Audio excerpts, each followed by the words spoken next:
December 9th, 2013. What ifs? What if our DNA wasn't linear, but rather circular, going not so much parallel and anti-parallel, but clockwise and counterclockwise, inwards and outwards, vertically and horizontally, at the same time? What if genes weren't copied going just two different directions back and forth, but rather they are transcribed into RNA by going vertical inwards from the 12 to 6 p.m. direction, as well as horizontally from the 3 to 9 position? What if DNA wasn't linear, but more or less spherical, much like our atoms with the nucleus, our planet Earth, and our nonlinear orbit around the sun? Whoever determined that our DNA was linear? I'm not sure, since I should have paid more attention to genetics. Naturally, though, our DNA wouldn't be linear because the result of our genetics varies depending on the environment. For instance, a stressful or abusive environment might trigger or turn on a gene that wouldn't have been activated in a peaceful, healthy environment. Therefore, genetic material would have to branch out into many directions in order to adapt and react according to our environment. For instance, we get into a car crash and suffer from brain damage as a result. Some genetic program recognizes this, and genetic material is activated for helping our brains adapt and heal from the damage. In fact, the flexibility or plasticity is remarkable. We're able to adapt rather well to change in the environment, as well as our physical body's state of being. There must be thousands of DNA code that programs or tells our body what to do in response to infinite situations or changes in the environment. After all, we are survival of the fittest, aren't we? Seriously, we must carry the code or programs that know how to respond to countless what-if scenarios. What if we're forced to hold our liquids in our bladders for a long time? Bladder expands. What if we are forced to live in a place where the air is thinner?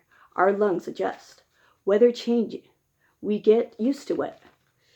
Dark all the time? We manage countless ways and countless genetic programs in our DNA that must code for all happenings in this universe, as well as parallel universes. Who can say any of our DNA is junk when we have yet to fully understand its uses or functions, or even grasp how our DNA works really? We know so little. Perhaps our DNA is similar to a first aid kit. Sure, we've been on many school field trips or camp outings where we never used the first aid kit, but it is rather handy to have just in case. Not to mention, have we really fully explored just how adaptable humans can be? Have we sent humans to live undersea or on a different planet just to see if we can adjust to such drastic changes? Think about our ancestors. Amazing what they must have been able to adapt to without our current technologies. And perhaps we've kept that genetic coding that our ancestors used in the past that we have no need for, such as hiking for days without food and hunting for every meal we get, as opposed to the drive-thru. That type of stuff. The possibilities are endless, sort of like the structure of our DNA, the double helix, infinity sign. We've even been able to, for better or worse, manipulate genetics via cloning, breeding breeds of dogs, etc. Who says it's possible to figure out a way to not only fly out, not be dependent on air for breathing in order to space travel, or at least hold our breath for a year before we need more air? Hitler was aware of this, obviously. The Spartans were too, I believe, and resulted in a superhuman race.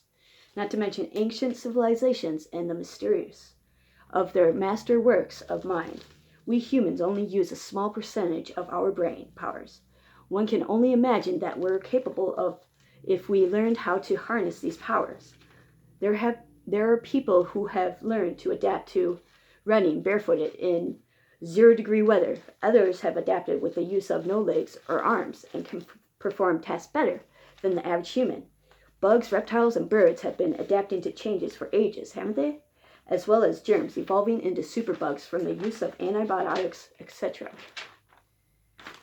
Now, mind you, I wrote this in December 9th, 2013, way before COVID, so there's that.